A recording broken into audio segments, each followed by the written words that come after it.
Isinailalim na sa state of calamity ang Dasmariñas, Cavite dahil sa pagdami ng dengue cases doon.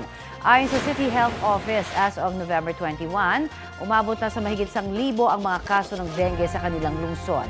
Mas mataas po yan ng 400% kumpara sa mahigit 200 kaso noong 2023. 7 ang naiulat na namatay.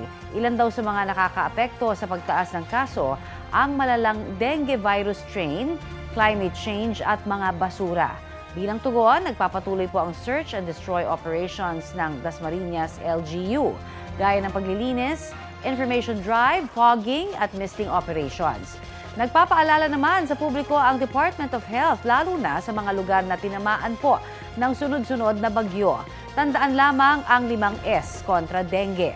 Search and destroy o alisin ang mga bagay na maaaring pag-ipunan ng tubig at pangitlugan ng lamok. Self-protection o magpagsuot po ng mga mahabang damit, maglagay ng insect repellent at paggamit po ng kulambo. Seek early consultation kung may lagnat na ng 2 araw at may rashes sa balat. Say no to indiscriminate fogging. Ginagawa lamang po ito sa mga lugar na may outbreak. At start o sustain hydration. Uminom po ng sapat na tubig.